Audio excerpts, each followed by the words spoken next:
Welcome to With Intention. John Giganti here. We're about to go in and sit down with Michelle Raue. She leads claims, Vice President of Claims at Lyft, the rideshare company. She's one of the most dynamic leaders that have been around. She's got a positive vibe, positive energy to her. I'm excited to talk to her. Let's go jump in. I've never been afraid to try anything. Everything you do in life, push yourself outside your comfort zone. Think as boldly as you can and work backwards. Thanks for being here. Thanks for having me. Welcome from Nashville, Tennessee. Yep. Not from Nashville, but live there now and flew in. We appreciate it. I know I've talked about having you come on, so it's exciting for me. I have great respect for you from a professional point of view, but also personally. I think you're an amazing person. I admire your story and what you're doing in the business world. Thank you, John. Yeah. So you work for Lyft now. I do. A senior leader there. Tell us about Lyft. What's that about? Well, Lyft is about one thing: improving people's lives with the world's best transportation. And basically the goal is to have less car ownership so that we can turn, how many garages are there in this city, downtown Columbus? A lot. Yeah, sure. And what kind of space could we have in a city if we didn't have all the cars? People are starting to see that, your car sits 95% of the time. Sure. It's the second biggest expense that we pay, second to our housing, and it's super inefficient, right? So if you could free up that 95% of an asset and use something else, I think people are starting to learn that. Okay, so your specific role, I know you were brought on last year to basically start a claims division for Lyft, right? So you're coming in as a female executive, starting from scratch in a startup environment, which has got to be super exciting and super challenging too at the same time. So tell us a little bit, can you go a little deeper on what your team does and how it's going? When Logan and John decided to start this rideshare company, I don't think either one of them ever thought they'd end up being like the 6th largest commercial auto insurer in the country. I was fortunate enough they came looking for claims people. I had no idea that Lyft was looking for a claim VP, but they got in touch with me and I started talking to them, and it was just really apparent that they needed, just some foundational, and it was a place you could really make an impact. And so it was super challenging, and that's what I gravitate towards. I know the pace is fast there, so it's exciting. Okay, so let's talk a little bit about just your journey. And I know being a female executive in probably a male-dominated world, Lyft's probably a little different from a diversification standpoint, I know, but what's that been like, leading in that type of world? Well, I came up in auto insurance pretty much, and back when I started, 100 years ago, there were only about 10% women in leadership. Wow. And in senior leadership. I'd go to CCC conferences and be like, all these guys and a couple of women. And it was, you kind of had to learn how to put up with the crass jokes and, just grow some pretty thick skin just to get through that. It's gotten a lot better, I think. Women are starting to get more into auto insurance and leadership, and you're starting to see more in some prominent positions. But early on, it was a man's world. Yeah. How'd you navigate it? How did you get to where you are today? I'm the kind of person that just puts my head down and works, and I don't focus on negatives. Growing up, I didn't have the best background. I hate to say that because there's been people, there are people who have much more tragic lives than I had, but my dad was a bipolar, raging alcoholic, and things happened, but I always have been the kind of person and was the kind of kid that only remembered the positive things. I have a twin brother who is almost the complete opposite in every aspect of life. But if you asked him about our childhood and me about our childhood, he would tell you every negative thing and I would tell you every positive thing. And I don't know if it's because I was around maybe him and some of my other family members who dwelled on the negative, and I thought, this doesn't make any sense. Why would you want to like wallow in that when you can take the positive and choose to be happy? I mean, everything that comes at you, you're right. You have two choices. How do I take this? And your reaction and your attitude is what sets the stage. I mean, stuff comes at you. So just if you can choose your reaction and choose it to be positive, you're just going to be a much happier person. Yeah. How is it? I know you travel a lot. Yeah. So there's a lot of females that maybe are at home more, for example. You're on the road a lot, and you have to be. It's part of the job. How do you manage that parenthood with kind of travel and business? It's really hard. When my girls were little,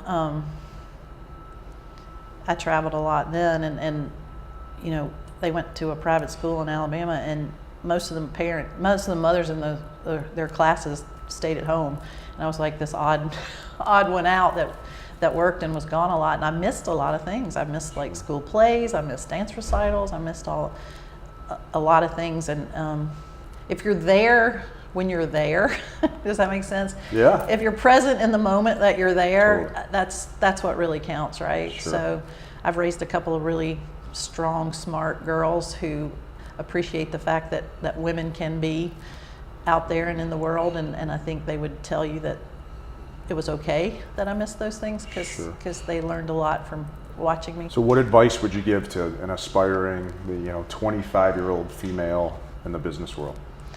Wow. This is probably not just for females, but it's, if you are given a job to do, make that be what you focus on. I think too many people spend so much time worrying about what's going on around them, and who, this person got a promotion and this person didn't get in trouble for that, and they get into that world of what about me and I deserve that too. Just focus on what the task you've been given, do it the best you can, and great things will happen. I never looked for the next step or the next level.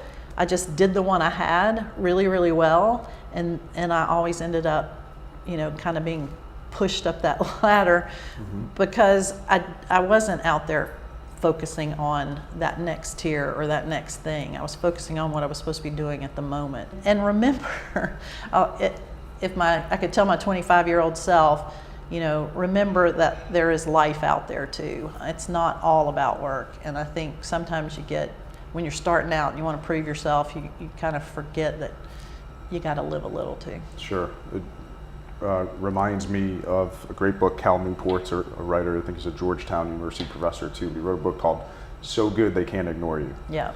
And it's fantastic. It's all about that. Own wherever you're at. Kick butt in whatever job you're at. Don't worry about everything else. And the rest is going to take care of itself. It You will. do a great job. It will. I feel like you're visionary, really, too. So I've seen you in meetings, and just you think macro and where everything's headed, probably more than a lot of people. Where's that come from? I've never been afraid to try anything. It's just kind of who I am and in my nature, that why not? I mean, what's the worst thing that could happen? Sure. My dad used to always say, the only thing they can tell you is no, right? And that's not going to kill you. Think bold. I mean, if you throw the spaghetti against the wall, only some of it's going to stick, and then some of that's not going to work. But start way out here. Think as boldly as you can and work backwards. I think too many people try to start here and work out, and you miss things. I mean, just imagine whatever. Sure. Imagine anything. Yeah. And then let somebody tell you can't do it. And then what do you do when they tell you can't do it? A lot of times I say, well, why not? I mean, I'll start picking apart why can't they do it? And it's mostly because they're tied to things that they think they have to have. Yeah. So, don't you have a sticker on your laptop that says something about that? I have a sticker on my laptop that says, you must do the things you think you cannot do, which is Eleanor Roosevelt. That's my favorite saying. because you got to put, it's all about everything you do in life, push yourself outside your comfort zone. And I think we get too hung up on, we got to use this system. Well, why? Why do we have to use that system? There's another way to do it in there, and you start picking those things apart, you can usually find something pretty cool. Yeah. I'm going to try something new. Never done this in any of the interviews we've done, but all right. It's going to be like a rapid fire kind of question and answer thing. So it doesn't have to be, I'm just going to say a word and you just say, a couple thoughts or what comes to mind, and we'll go on to the next topic.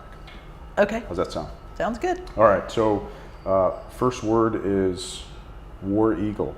War Eagle. You have to say it back, oh, right? Oh, is that what it is? Okay. Okay. All right. That's my team. Who is it? Who's the team? Auburn. The Auburn Tigers. Now they're the Auburn Tigers, and War Eagle is their war cry. So I've had to explain that to a lot of people. But Cubs. Oh, my heart. I love baseball. It's my favorite sport. I have been a Cubs fan since I could walk. My mother's family was from 2 hours south of Chicago, and my grandpa Eddie used to come down and we'd watch Cubs on WGN for 6 weeks straight, and love the Cubs. That's awesome. Love them when they're terrible, love them when they win, love them all the time. Faith. That it's everything. I mean, that's who I am and what I do. I have a really strong faith. I pray every day. And it's something I kind of evolved into because, I was raised in the church. My mom made sure we got confirmed and all that stuff, but I never really had a personal relationship until my mother died. And I think that she had a hand in I struggled quite a bit because, your mother's the person that, or in my case, the person that you always go talk to when you have problems, and I didn't have that anymore. And one day, just randomly sitting there, found this Bible study and just really got into it. And that year I read the Bible twice, cover to cover, and got kind of mad because I was like, when I went to Catholic school, I was like, okay, you hear this, but you didn't know where in the Bible it was, and you didn't know the context around it. And so, learning all of that and learning about, who Jesus was and what he brought to this world. So faith is everything. It goes with me every day, everywhere I go. Wow. Okay, cool. Okay, back to rapid fire. Mm-hmm. Leadership. It's fun. I don't know what to say about leadership other than it's just a joy and a privilege to be able to, watch people grow. I think that's what leadership's all about. It's not about, making people do things or having people follow you.